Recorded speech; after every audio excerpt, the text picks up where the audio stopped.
resting in between reps. Now that sounds a bit weird. Everyone knows about resting in between sets. But what do I mean when I say resting in between reps? Surely that's something you don't want to do.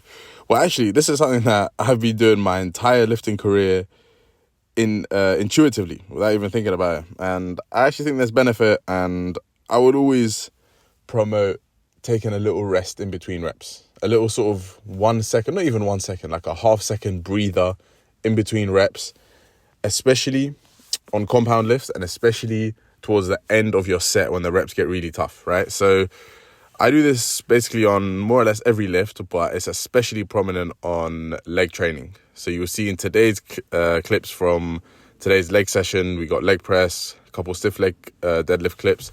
You will see that at the top of the rep, I just take like a half-second break, a half-second breather before my next rep.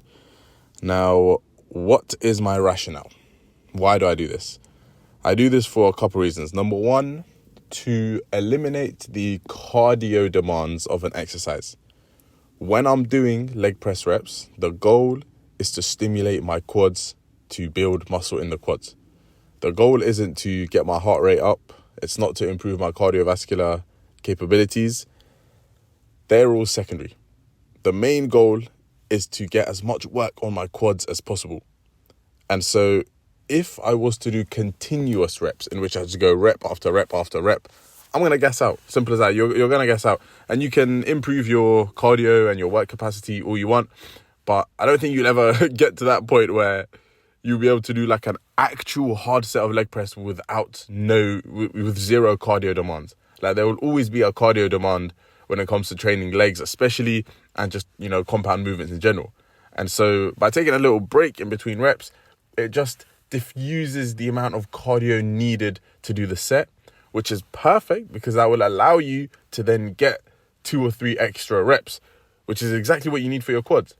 Imagine if you ended your set 2 or 3 reps early not because your quads couldn't do it, but because your cardio couldn't.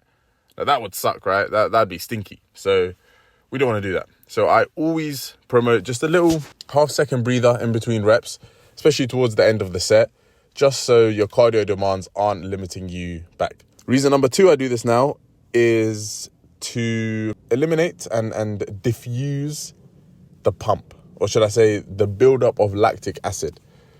When we do continuous reps, if we just go rep after rep after rep, there's a higher chance that we'll build up lactic acid in the muscle. And this sensation of lactic acid will tell our brain that we're approaching failure. It will tell our brain that we're getting close to failure and that the muscle hasn't got much left.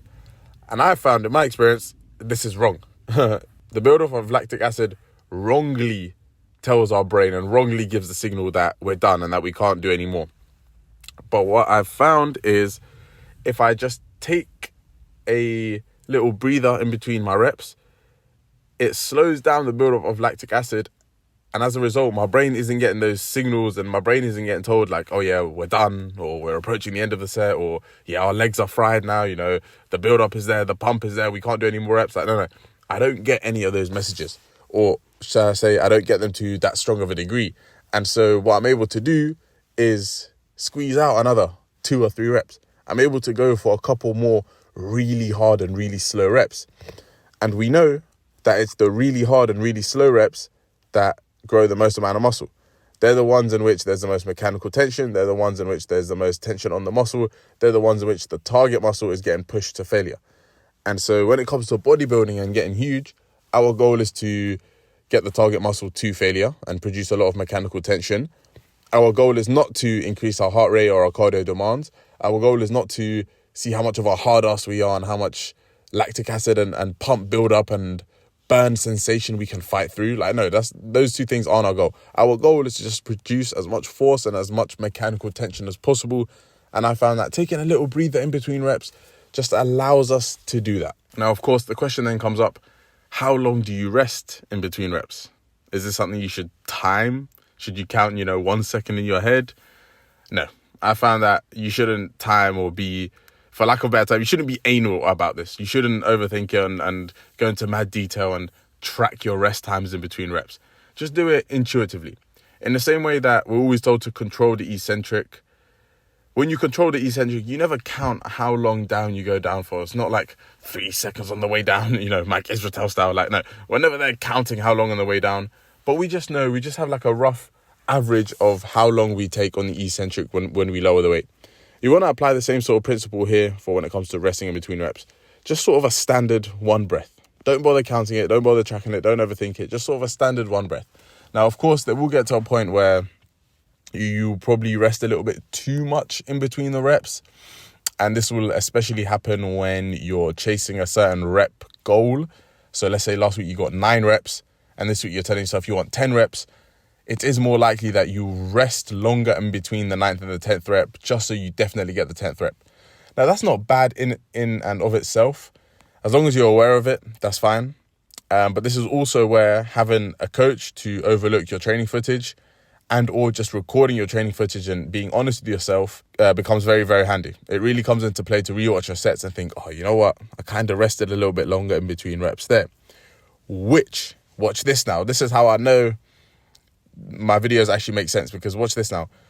This then ties into the previous video I made, literally the one on my channel right before this, in which I speak about how there is benefit in repeating the same weight for the same amount of reps multiple weeks in a row, right?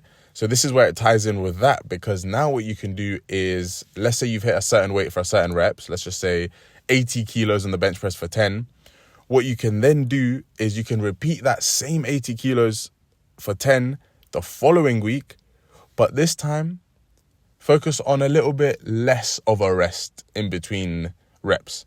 Instead of taking a long ass rest in between rep 8 and 9 and rep 9 and 10, focus on a little bit shorter of a rest and try make that set a little bit more continuous.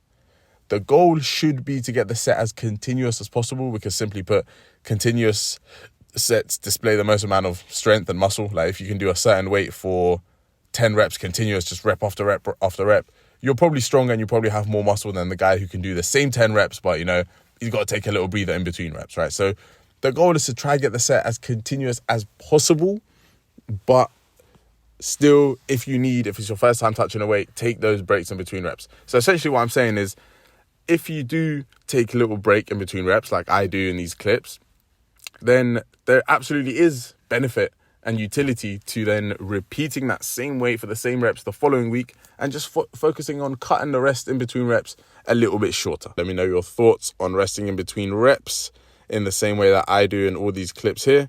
I understand that sometimes I can't get too sloppy with it. I can't take a whole half an hour rest in between reps just so I could get one extra rep, because that wouldn't really count as progress. And we're all guilty of it, and I'm guilty of it, and you'll probably be guilty of it, of doing this thing where last week you got, 9 reps. This week you want to get 10th rep, so you rest like a whole fucking 1 week in between the 9th and the 10th rep just so you can definitely get the 10th. That doesn't really count as progress. You got to keep the rest more or less the same, the standardization more or less the same. And you know what? I kind of regret calling it a rest throughout this entire video. It's not really a rest. It's more just like a little breather, a little pause, a little break up in between the reps. That's a better way to put it. But yeah, you guys let me know your thoughts. If I'm on your screen right now, then I've kept your interest somehow, and I'll catch you in the next video. Take care.